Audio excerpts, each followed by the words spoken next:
Assalamualaikum warahmatullahi wabarakatuh. Perkenalkan, nama saya Devi Ranti dari Prodi Pendidikan Sosiologi, Fakultas Pendidikan Ilmu Pengetahuan Sosial, Universitas Pendidikan Indonesia. Di video kali ini, aku akan membahas tentang bagaimana pembangunan sumber daya manusia dalam perspektif Pancasila. Langsung saja kita mulai videonya.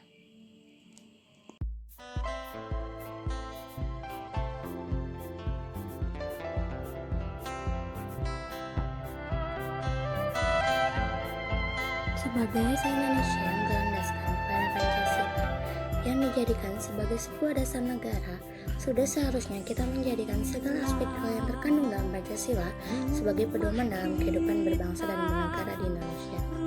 Dengan hal itu, pembangunan manusia di Indonesia juga harus dilaksanakan berdasarkan perspektif Pancasila. Dalam pembangunan manusia berdasarkan perspektif Pancasila, tentunya diperlukan pemahaman akan apa itu Pancasila dari segi teori maupun praktek, serta diperlukan pembangunan karakter.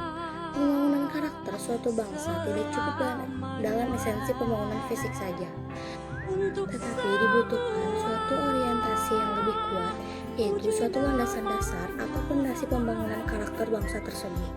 Sehingga esensi fisik dari pembangunan berawal pada internalisasi nilai-nilai untuk menuju pada pembangunan tata nilai atau sebaliknya. Pembangunan yang berorientasi pada tatanan fisik tersebut dijiwai oleh semangat peningkatan tata nilai sosio kemasyarakatan dan budaya.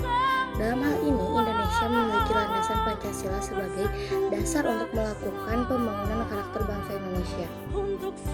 Pembangunan karakter yang dilandasi oleh Pancasila sebagai dasar harusnya dilakukan mulai dari jenjang pendidikan sejak dini sampai jenjang pendidikan perguruan tinggi.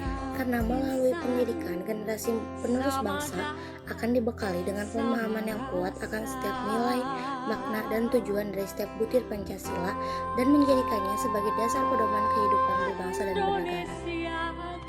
Pembangunan sumber daya manusia berdasarkan perspektif falsafah Pancasila melalui pendidikan tentu harus ada pemahaman dan penjelasan untuk setiap butir-butir Pancasila. Untuk itu, sebelumnya harus dibedah satu persatu bunyi butir Pancasila. Yang pertama, ada ketuhanan yang Maha Esa, yang berarti pembangunan sumber daya manusia harus berangkat dari kesadaran setiap orang bahwa menjadi karakter pribadi yang berkualitas adalah perintah dari seluruh agama yang dianggap oleh negara Indonesia. Yang kedua, kemanusiaan yang adil dan beradab. Adil merupakan salah satu prinsip tujuan hukum sebagaimana yang dikatakan oleh Gustav Habsburg. Maka setiap manusia harus memiliki prinsip keadilan demi meningkatkan kualitas sumber daya manusia di wilayahnya. Serta Indonesia merupakan masyarakat yang kental akan budaya keberadaban sebagaimana bahwa Indonesia adalah negara yang menganut jalan berpikir pluralistik yang menerima setiap perbedaan dari masyarakatnya. Yang ketiga, ada persatuan Indonesia. Setiap warga negara Indonesia wajib memiliki rasa saudara terhadap warga Indonesia yang lainnya. Karena Indonesia dikenal sebagai bangsa yang memiliki budaya komunal gotong royong sebagaimana dahulu saat Indonesia merebut kemerdekaan dari para penjajah. Yang keempat, ada kerakyatan yang dipimpin oleh hikmat kebijaksanaan dalam permusyawaratan perwakilan. Indonesia telah menetapkan Dewan Legislatif sebagai perwakilan dari rakyatnya. Maka dari itu, Dewan Perwakilan Rakyat harus merancang suatu aturan hukum yang dapat mencakup dan mewujudkan kualitas sumber daya manusia yang baik. Yang kelima, ada keadilan sosial bagi seluruh rakyat Indonesia. Sumber daya manusia akan diperoleh dengan adanya keadilan dalam kehidupan bersosial budaya dalam masyarakat. Maka dari itu, demi terciptanya sumber daya manusia yang baik, setiap warga negara harus memiliki pola pikir bahwa setiap warga negara memiliki hak mengenai keadilan dalam kegiatan bersosial di Indonesia.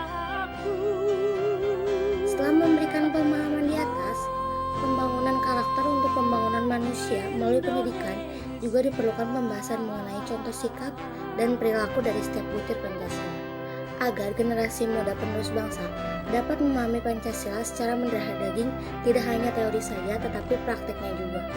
Serta diperlukan juga wawasan mengenai nilai-nilai yang terkandung di Pancasila. Dengan begitu, setiap tindakan yang akan diambil kelak akan berlandaskan terhadap nilai-nilai yang terkandung dalam Pancasila. Jika seluruh proses pendidikan tentang Pancasila dimulai sejak dini sampai perguruan tinggi berjalan dengan sempurna dan dilakukan dengan baik berdasarkan tujuan Pancasila akan melahirkan generasi muda penerus bangsa yang sangat berpegang teguh terhadap Pancasila. Nilai Pancasila akan mendarah daging, mereka juga akan paham betul bagaimana praktik dari setiap nilai yang terkandung di setiap butir Pancasila. Pancasila akan dijadikan sebagai pandangan hidup serta pedoman hidupnya.